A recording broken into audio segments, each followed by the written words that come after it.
Hello students, welcome to my class. I am Punjika Rathi. I work in IMS Engineering College Ghaziabad as assistant professor. I am into area of economics and finance. So in this lecture we are talking about the principles of economics. Before going to the basic principles of economics, I want you to know what is the importance of this, because as a manager you need to take certain decisions, and these decisions would be to achieving some goals of the organization. So there are various kinds of decisions. There are some decisions which are just based on rules of thumb, means they are on the basis of some traditional analysis, but there are some decisions which require complex decision making and which require some tools of analysis. So economics is a subject, or manual economics is the subject where economic theories and the tools of economics are helpful in taking the decisions. So these economic principles are to be used by the managers for taking some decisions. So before applying these principles, we should know what the principle is and how the principle works, then only the objective would be achieved.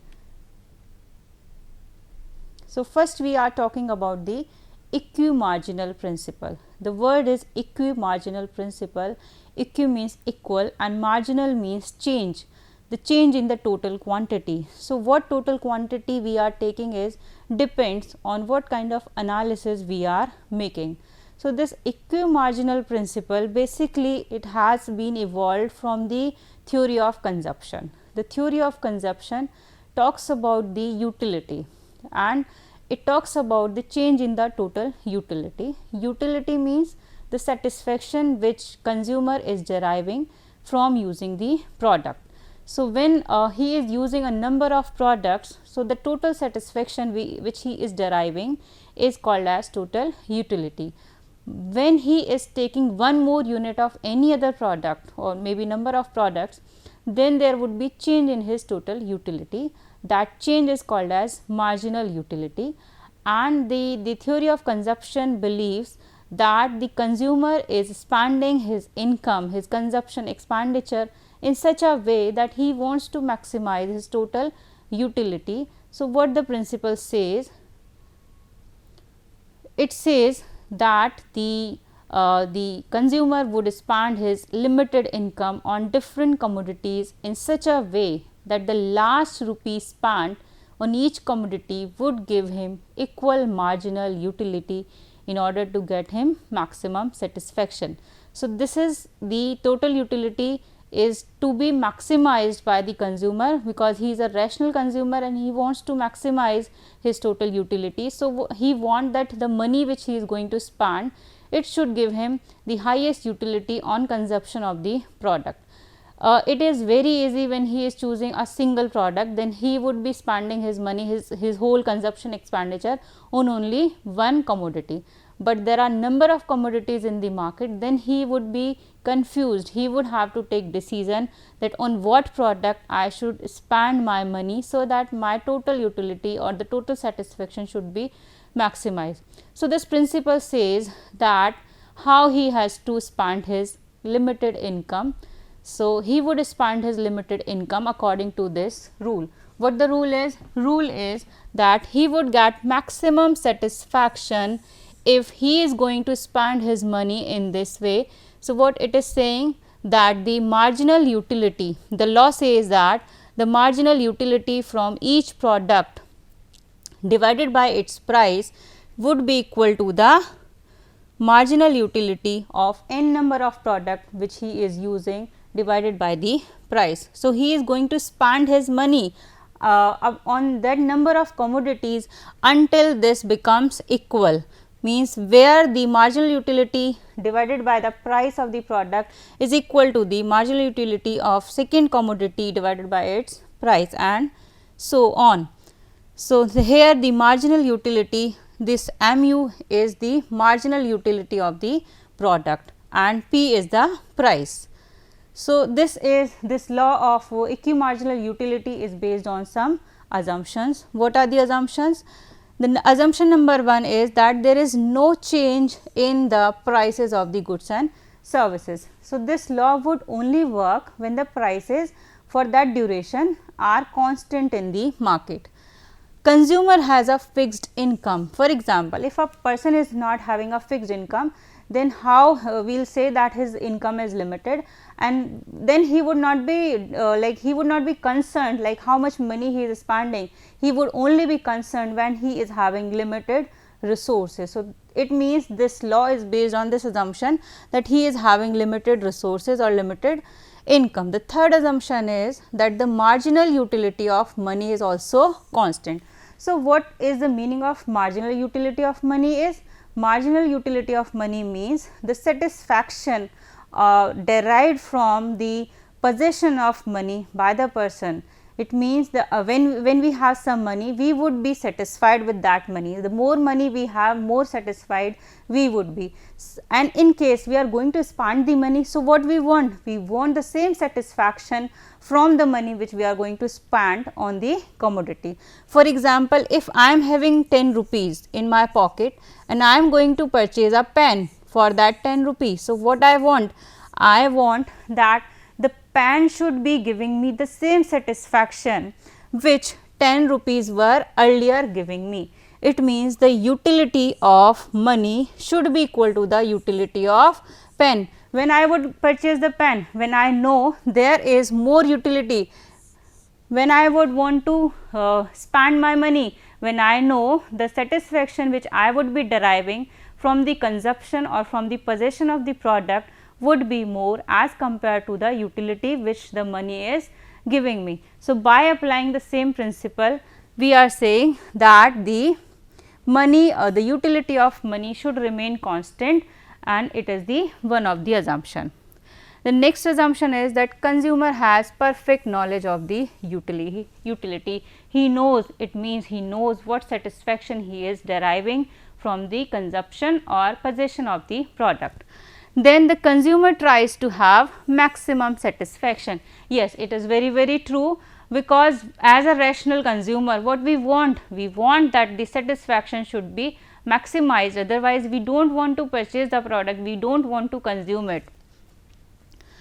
The utility is measurable.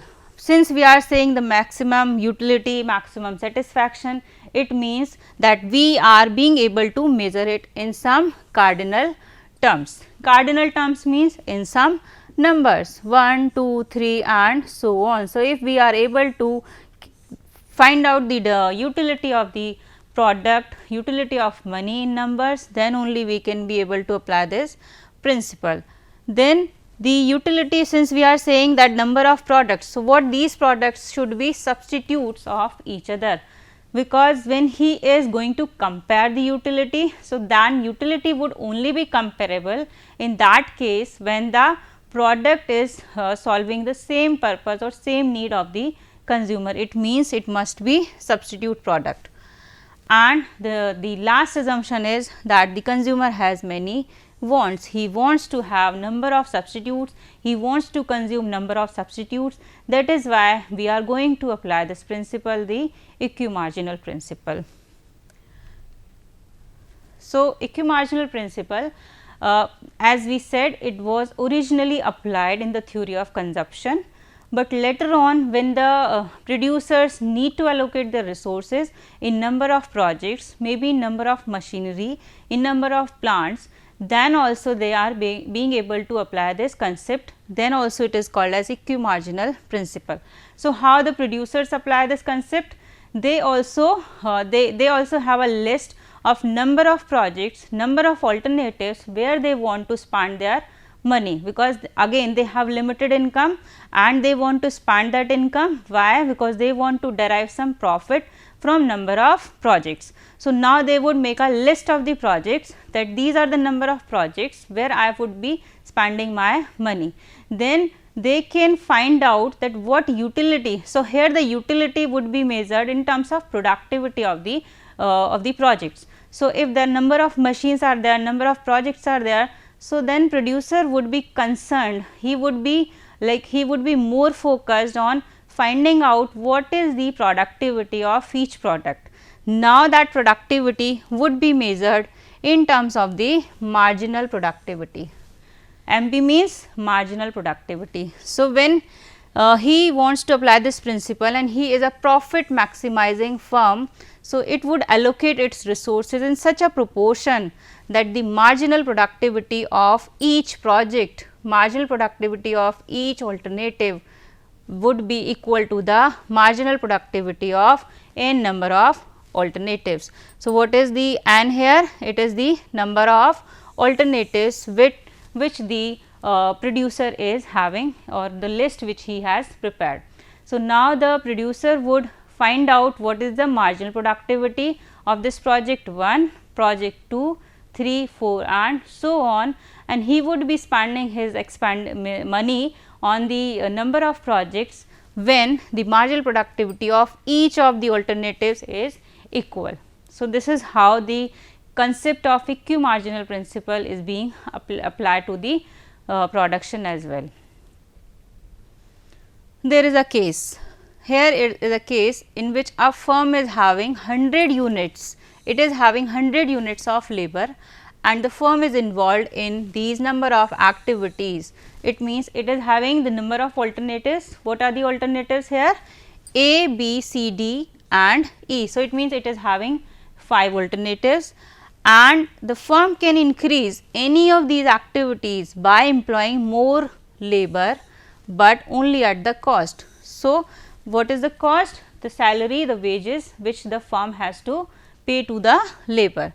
So, when he would be finding out the optimum allocation, so for that he needs to know what is the marginal productivity of each activity. For that he would be calculating the marginal productivity.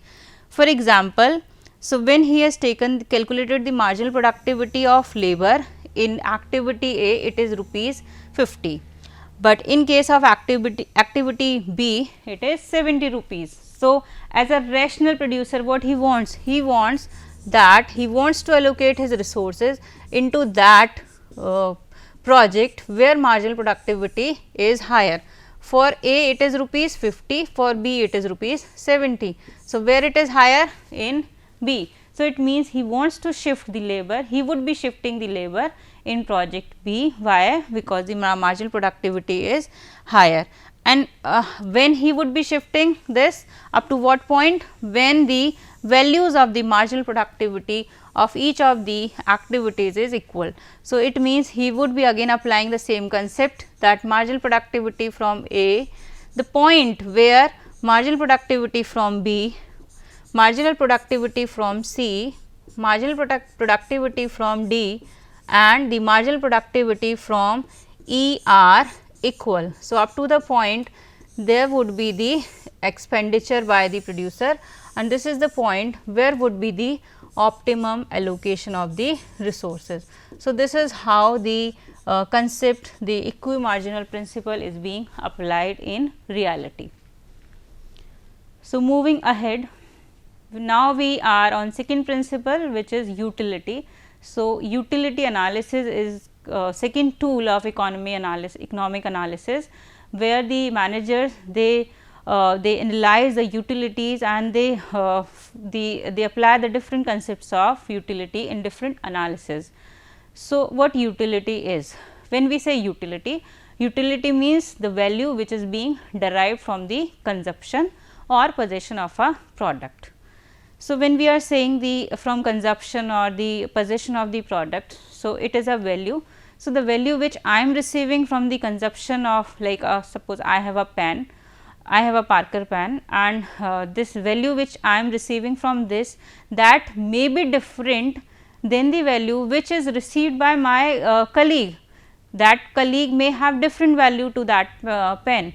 So, it is a psychological phenomena. First of all, it is a psychological phenomena, because it is kind of feeling which is being derived or which a consumer is having on the uses of the product or the goods and the services. The second important point is that it is a feeling of satisfaction. What feeling it is? Feeling of satisfaction, pleasure or happiness. So, when when I have purchased a car, so what kind of satisfaction or pleasure or happiness I am deriving, that is called as the utility. So, someone is not happy by the consumption of a product, it means it is not having the utility, he or she is not having the utility from the product. So, utility is something like some feeling, there should be some feeling of satisfaction, happiness or pleasure. Then it is very difficult to measure it. Utility is difficult to measure. Why we are saying it? Because utility is a subjective phenomena, because it is a subjective phenomena. Subjective means it differs from one person to another. The utility of cigarette is different to a smoker and different to a non-smoker. A non-smoker is having no utility, but a smoker is having utility. So, that means it differs from the need of person to person, depends on the need. As I said, subjective, differs from one person to another, that is why it becomes difficult to measure it. Because I am for example, I have purchased a car, the same car my neighbor has also purchased, but that person, my neighbor, is having different feeling of satisfaction. I am now if I want to compare how much satisfaction I am having and how much satisfaction my neighbor is having, then it would be difficult to measure that in numbers. We cannot measure it in some absolute terms, that is why it is difficult to measure. It depends on the need of consumer. As I have said that cigarette is having utility to a smoker, but no utility to a non-smoker. Pen is having utility to a person, to a literate person, but pen is having no utility to a illiterate person. Or pencil is having utility to a kid who is studying in maybe standard 1, but it may have no utility to a scientist who is working on some technology applications. So, then it depends from person to person, and again it depends on the need of the consumer, whether it is able to satisfy my need or not. So, this utility is a post consumption phenomena. What does it mean? That utility is derived from the consumption. So, when we use the product, then only we have this feeling of satisfaction or the pleasure or happiness, but if we have not consumed it, then the utility is not there from the product. So, this is the basic concept of utility. So, we have two concepts of utility. One is ordinal utility and second is the cardinal utility. The cardinal utility is a concept where we say that utility is measurable and it can be measured in numbers as 1, 2, 3 and in 50, 100. So, it can be any number. It means this concept is saying that utility is measurable. It can be measured as other physical variables are being measured. For example, that how we measure the height. Height is measured in centimeter. So, it can be in 100 centimeter, 150, 200. So, it can be measured in numbers. Height can be measured in numbers. Weight, if we want to measure the weight, so weight can also be measured, and what is the unit of measurement? It is kg. So, that weight can be measured in numbers 10 kg, 50 kg, 100 kg. So, in the similar sense, in the same way, the utility can also be measured and it can be measured in these numbers, and the unit of the measurement is utils. Util is the unit of measurement of utility. This concept was given by Dr. Alfred Marshall, and this concept, according to this concept, the utility is measurable in absolute terms and it is measurable in numbers 1, 2, 3 and so on, and they are called as neoclassical approach. Actually, what happened was that earlier during the earlier times, the psychologists they when they were involved in research in measuring the utility. So, there were some researchers, they said that we can measure the utility on the basis of the stimuli given by the participants or the respondents in the experiments. So, that is why they said that we can measure the utility. But later on, when the more work, more research has undertaken on the same area, so it was discovered that the one person is saying the utility of burger 2 may is 50 utils, but another person is saying the utility for the of this at another point of time the same person was saying that the utility of this burger is 100 utils to me. So, it means that utility is changing for the same person as well for the same product. So, that is why it was concluded that utility cannot be measured in numbers, it cannot be measured in absolute terms. Then the concept, later on the concept of ordinal utility has arrived, and the ordinal utility concept says that the utility is not measurable. So, now it is a big question that if it is not measurable, then how we can analyze this, because for analysis what should be there, it should be measured. So, then J.R. Hicks and some other researchers, prominent researchers, they said that yes, utility is not measurable in numbers, but yes, someone can give the order, it can be the utility can be explained in some order of more than or less than. So, some person is saying, the same person can say that pizza is giving me more utility, more satisfaction as compared to burger. So, now the number is not being referred, the order is referred, that this thing is more having more utility or less utility. So, the utility can not be measured in numbers, but yes, it can be arranged in some preferences of the consumer. So, this was the concept of ordinal utility given by J.R. Hicks, and this concept, the ordinal utility concept has led to indifference curve analysis, where the different substitutes they are being analyzed in terms of utility they are deriving to the consumer, and how much how much different quantities of different products should be consumed by the consumer, so that his total utility may be maximized. And this cardinal utility concept, this concept later on led to the work of the law of equimarginal utility, where we know that consumer would be spending his limited income on number of alternatives, so that the total utility which he is deriving from the total consumption of all the products would be maximum. So, as I said that cardinal utility can be assigned a number 1, 2, 3. It can be given in utils. Utils means units of utility, given by Dr. Alfred Marshall and others, and what they assume, what was the assumption of the concept, that 1 util equals to 1 unit of money, and the utility of money would remain constant. So, this was the concept of cardinal utility. Moving to the ordinal utility. So, based on the assumption that consumers may not express utility in quantitative terms, as I said that utility is not measurable in some absolute numbers, but yes, what they can do, they can compare. So, moreover it is a concept of preference, where the consumers are comparing the utility of one product with respect to the utility of another, and how they are giving the utility in the terms of more than or less than. For example, the ice cream lover will be having more utility of ice cream than the chocolate, and the vice versa. The chocolate lover would have more utility for chocolate as compared to the ice cream.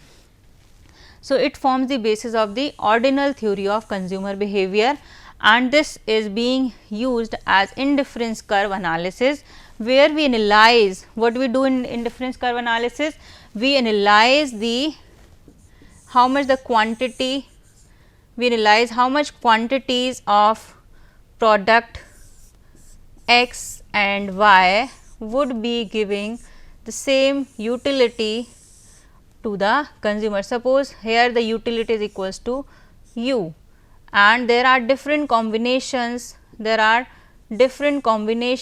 of product X and product Y, where X and Y are substitute products. So, there are different points A, B and C. It means there are different combinations of these two products, but these two different combinations are giving him the same utility. So, this analysis is called as indifference curve analysis. This is very important work which is used in the demand concepts in the theory of consumption. So, it is a feasible concept. What we come to know that yes, it is possible, because now because as earlier we said that the utility is a subjective phenomena and it depends from one person to another, it depends on the need of the consumer. That is why it can be compared, rather it should not be measured, because measurement is having issues, but the preference is having no issues for this measurement. So, this is why we are saying it is more feasible concept as compared to the cardinal utility. Then we have a small caselet where the utility is to given in numbers and utility is to given in the preference by a person. For example, the person is saying the cardinal, in case of cardinal utility, a person is saying that pizza is giving me more satisfaction, and how much satisfaction he is having? 60 units, and the burger is giving him satisfaction is equals to 40 utils. So, which product is giving him more utility? So, it is clearly visible that the pizza is giving him more utility as compared to the burger. So, when the same concept is analyzed from the ordinal point of view, so now he is saying that my first preference is pizza and second preference is burger. Again he is saying that he is having more utility for the for pizza as compared to the burger. So, this is how the concept is being used by the consumer as well as the producer, and they analyze the utility, and what they want, the utility should be maximized. Then this concept of utility, it leads to a law that is called as the law of diminishing marginal utility. And what the law is, that as the number of units of a product are increased, the marginal utility derived from the successive units, it goes on decreasing. So, this law rather than it leads to the theory of consumption, the law of equimarginal principle, where we analyze number of commodities on this basis that marginal utility derived from product A divided by its price is equal to the marginal utility derived from product B divided by its price, and so on. Marginal utility derived by product N divided by its price, it will be equals to the marginal utility of money, marginal utility of the money. And in the ordinal utility, what was the analysis later on, that it can be used for indifference curve analysis. So, this is the concept.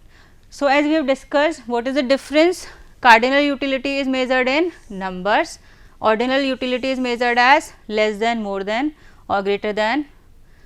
Which one is realistic, cardinal or ordinal? Ordinal is more realistic. Who has given the cardinal concept? Alfred Marshall. And who has given this concept? J.R. Hicks.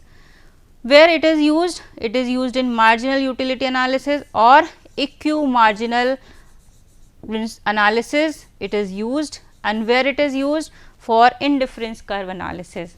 So, I hope these the two concepts which I have discussed today, now the difference is also clear, the concept is also clear, and now you will be able to apply the concepts in future concepts of managerial economics. So, with these words I would like to sign off. Be happy, be safe, and thank you.